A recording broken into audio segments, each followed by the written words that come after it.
Anyway, first name Raisin, last name Brand. So we are sitting at right now at 2022. And it got me thinking. First month January, year 22. 2002 was 20 years ago. 2002, in my opinion, might be the best / most important year in WWE history. Don't think so, brother. I wasn't in it. Savage, I was retired while playing Spider-Man right there. Don't think so. Got me thinking, 2002. All the shit that happened that year, like the things that happened in that year in that company alone, like if you really think about it, was kind of like an inflection point of the past meets the present, and then what the future, in hindsight, we've seen now 20 years later. Don't think so, brother. I wasn't there. Wait, I'm gonna one up. There. I'm gonna one up Pinhead over here. I would argue that 2002 could be argued as. I'm arguing that it could be argued as, for the record. Well, argue for yourself. One of the most important years in pro wrestling, like North American pro wrestling history, period. Really? Well, because it's the year. You guys don't get it. I wasn't there. I've done said it. First name Macho, last name Man. I'm number one in the importance. That was the year that Ring of Honor became a thing. That was really? Okay. Became a thing. Should have called it Ring of Savage. It'd still be going right now. Ooh, yeah. She's choking his fucking cereal. Mike, watch out. That was the year that the whole indie movement kind of really became a thing. Okay. Like, I'm not sure that I agree with you on within the WWE. Well, here's my. Where'd he go? I don't even know what's going on. So I don't know that I agree with you about. So here's my argument with WWE. Why I think it's an inflection point of many things. You had a situation where 4 eras were actually represented at a high. 4 eras of WWE were represented at a high level at that time. You had first of all, you have Hogan returning and NWO returning in early 2002. Okay. Lethal dose of venom, but I wasn't there. Bullshit. Hogan comes back, in NWO. Pierce Savage. And Pierce Savage, right. And then he turns babyface again after Mania 18. Rock Hogan was that year. Then he became an idiot named Mr. America. That's right. Then you also have allegedly the return. I don't know what you're talking about. I saw a picture. You have the return also of Shawn Michaels after 4 years later that year. Okay. You have the career. You have him returning after finding God. Well, that too. Finding God somewhere in the bushes. I don't know. God helped his spine. Yeah, he did. Spinal. His spine, his smile, his ego, all of it. But not the crooked eye, though, apparently. Buddy, he can only fix so many things. Right. You sacrifice the eye for the rest of it, okay? That year also, you had guys like Kurt Angle be solidified. Chris Jericho be solidified. I think Eddie Guerrero solidified. You also have Austin leaving because he's pissed off that summer. And, of course, you have, of course, the launch of Randy Orton, the launch of Brock Lesnar, the launch of John Cena. You literally have 4 eras represented. You had the Hulkamania era, the New Generation, Attitude, and the New Generation was terrible, right, and the Ruthless Aggression era, all represented in 1 year at a high level.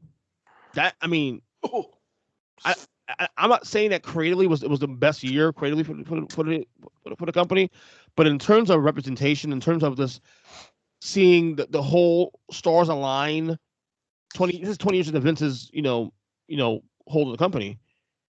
2002 might have been the year where we got so much happening, and so much that would become 20 years later. It to me stands out so much. Like I still think 97 is a more creative year than 2002. Well, 2002 might have been the best rosters, kind of what you're going about way of saying. I mean, and a lot of it has to do with WCW not being closing its doors, of course, the year before that. But at the same time, it's just like that year was like, wow.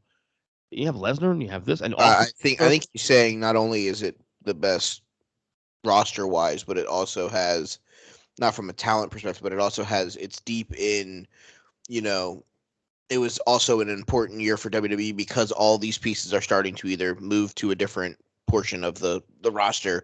Plus, Yeah. you need to get guys over who have now become mainstream stars. And I think the hindsight looking at it is 2002 ends up being a very important year because Cena and Orton and Brock all debut in 2002, and they became staples of professional wrestling for the next 20 years because some of them are still there. And it was also the end of some of the guys that we've grown up with for however long. So I think that's another thing that you look at. But I think the other thing with 2002 that stood out, and Ernest mentioned it, there was no competition from WCW. So WWE Right. was only competing with itself. So it knew it had to put out good things Yes. or the entire wrestling business was going to die. Start to And burn. that's why 2002 may not be creatively the best year, but it also very well, I believe, is the most important year. that's where I go to the point that I was making before, where I could think that you could just say that about the wrestling industry as a whole, not even just WWE. Because, like I said, like, look, 2002, 2001 was when the nuclear bomb dropped. 2002 was when the dust started to settle. ECW goes out of business in 2001. RF Video needs new content to sell so that they can still stay in business. Did you Because say the dust? yeah, because like their number one seller was ECW, and they're You've gone talked now. Dusty Road recently? Yeah, well, so Ring of Honor is born Not at that cool, point. brother. Ring of Honor is born at that point. Ring of Honor gives a platform to guys like Bryan Danielson and AJ Styles and Christopher Don't Daniels. think that dragon could go with the Macho Man. I would take Dragon in that one personally. Don't think so, brother. He can't beat Dragons. He can't beat Steamboat. He can't beat Danielson. I got Anyway, a scepter. I'm a king. so was Happy Corbin. Who? Time. So all I'm saying though is like I think you look outside of WWE and you even see that level of AEW doesn't exist today if Ring of Honor and TNA didn't come before it. You know what I mean? Like as much as like yeah, you needed WCW to go out of business, you also needed these other companies to come up. You needed Ring of Honor to come up to give all these indie guys a platform to give us what became the last like 6 years worth of NXT and what's become a lot of AEW. And having guys like Bryan Danielson literally become WrestleMania main event winners off of the popularity and the advancements that they made in their careers in places like Ring of Honor. I don't think that AEW gets to exist if TNA doesn't test the waters for can there be another big company that's on TV besides WWE. I think that AEW has learned a lot of lessons from what TNA did wrong, which is one of the reasons why they do so much right. So, I think that, and again, TNA was a place where guys like AJ Styles and Christopher Daniels and, a lot of different wrestlers got to have their chance at the spotlight first, too. Your Robert Roods and your James Storms and all that. And some of them have obviously gone on. Don't you mean Robert Roode? Yeah.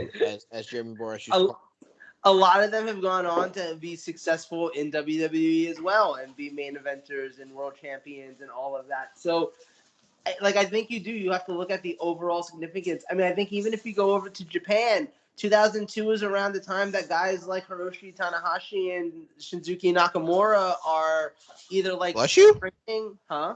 Bless you? Nakamura, come on. Dude, I thought you said Shinsuke Nakahara. I was like, what? The Bless you. Nakahara Picture Show. It's fine. Yeah. So, R.I.P. Meatloaf, by the way. So Yeah. he, I thought you said Nakahara, and I was about to stop you. Like, dude, we don't need to know your Japanese porn name. What the fuck? yeah, I'd be the biggest star in Japan. Anyway, all I'm saying is, like I'm pretty sure 2002 is even when guys like Tanahashi and Nakamura were in the dojo at the very least, if not already like making their debuts on the New Japan shows and kind of moving in that direction. 2002 is around when Noah becomes a thing, which again becomes a huge platform for a lot of the wrestling that we all love today in terms of style and all of that. There's just so much that happened in that small time frame. And a lot of it came out of the death of WCW and ECW. A lot of it came out of people wanting an alternative to WWE. And like you said, even WWE themselves being in a place where they were like, oh shit, we have to actually have like something that people want to see now, because it's not as simple as they want to see it more than the other show. Now this is the only option, and they could choose to just not watch it at all. Facts. Factual point. That's a great point. So All I right. guess we all agree. Yeah, we all agree. But I love that. I love you brought the angle of like not just WWE but pro wrestling as a whole. And again, I'm not now in the last couple of years I've learned to appreciate independent wrestling as a whole. So well, I mean, but that's the thing though. Like, if you had broke out this argument and be in about 2003, for example, where you probably still have the majority of the same WWE roster, and you could argue like it was coming more into itself, yada yada. I don't know that I'd agree with that, because like it doesn't have the same watershed moments that 2002 has. Like the thing, like 2002 literally is when Ring of Honor went into business. It's literally when TNA went into business. Like, it has all of these watershed moments. It's not like Ring of Honor started in December of 2001 and TNA started in, November of 2001, and like, oh, they became significant in 2002. It's like, no, these things happened in 2002.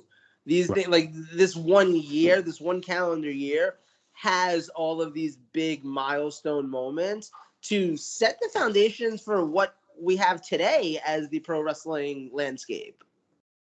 Correct. Totally agree. I concur. Absolutely. All right. Final